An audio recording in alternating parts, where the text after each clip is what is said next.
So as we're speaking about, first of all, very nice to see you again. Thank you very much for the invitation. Hello, everyone. I always like, Alistair, when we are talking about an issue like the opportunities on the decarbonization, to see, first of all, the big picture, the state of play, and try to connect these pieces that we have on the table, on the puzzle. What do we have first? First, we have economy. So what we see that global economies, for example, they are growing, I believe, much more slowly, maybe, than the previous decade. So, and as we are struggling in a way with high inflation, this obviously is an influential point on the topic we're discussing first. Second, the wars. The wars, either we like it or not, they're driving changes in global energy markets. And obviously, they influence, and we have experienced that, the prices, the availability of key commodities like oil and gas.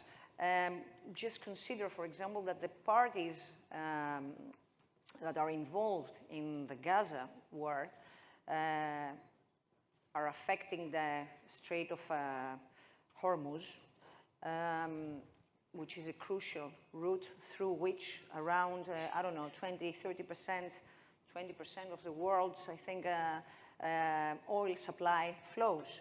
So we have to be careful in these things unavoidably influence our plans. From a political point of view, we have to see what will happen at the United States and whether we will experience again withdrawal, let's say, from the Paris Agreement. But let's see also another piece on the table, the European Commission. I think that the re-election of the president, of Ursula von der Leyen, I think that this is a guarantee that Europe will continue the effort to fight climate change, to promote the Green Deal. However, there are two new topics on the table, which is competitiveness, and this is very important, and the resilience, I would say, of the European industry. Remember, we have talked about that also the previous time. I think that this should play a bigger role in the coming Commission. What else we have? We discussed that before.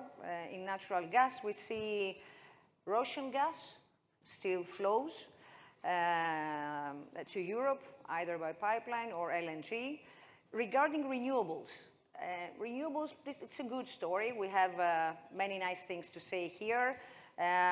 We see record growth year by year in renewable energy installations, but at the same time, I think that renewables have grown faster than electricity markets can adapt. And that's why currently Europe is facing major challenges, Greece as well, like zero or negative electricity prices, like grid congestion, curtailments. We also see high interest rates, which may affect the investments in renewables. Regarding technology as well, which is related to the previous point, I think that when we talk about energy transition, is obviously a transition between technologies. And here we see, that's good, that we are shifting from long-established technologies like photovoltaic and wind farms to new technologies like battery energy storage systems, like offshore pump storage, hydrogen, alternative fuels. This is very challenging, very promising. We are all, of course, in favor of that. But again, the technologies have issues that we need to deal with. And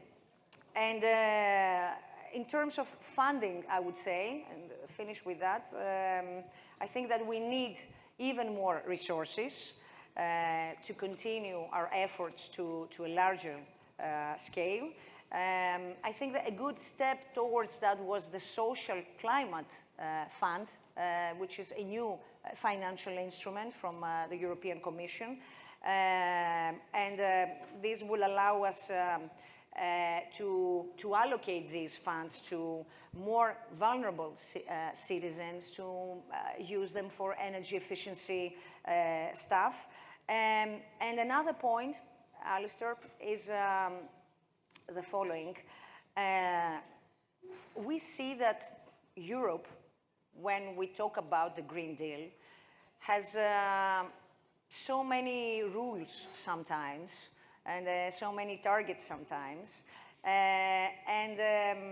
Because of these rules, because of this bureaucracy, I feel sometimes that this transition becomes more expensive because we are delaying, because we need to look to check boxes, rather than do what makes sense. And what makes sense is something that China, for example, understood it a lot of years ago, 15 years ago, I don't know. It saw that this transition is an opportunity. For what? To build new industries, for instance, to export these products, than I don't know, drive what we say our low carbon world. So, and it pursued this strategy. It pursued this with intent. It pursued with money. And this is where it is today. America also got there too. Climate policy for America was also about diversifying from China. That was, I think, the first intention, about access to minerals, about jobs, about investments. And it was a secondary benefit to see CO2 emissions reductions, for example. But I think that Europe is still wrestling with these questions. We see that although climate action is now indeed making a real progress,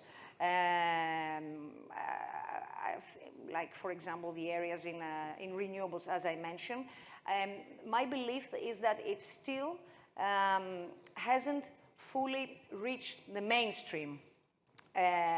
It's not yet a top priority even for an average person. When you take decisions at a political level, or at a personal level, or at a consumer-oriented level, people usually put other things as priorities, like health, education, whatever, and not as much as climate issues and green transition. So I think that Greece will continue, obviously, to pursue its targets and its goals. Our approach, we currently have on public consultation our revised energy and climate plans and targets by 2030. We maintain our high ambitions as a country to green our energy system. This is a priority.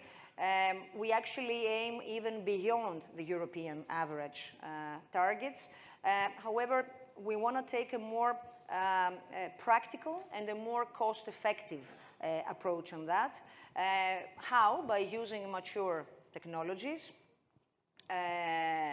as other kind of technologies are still in need of being matured.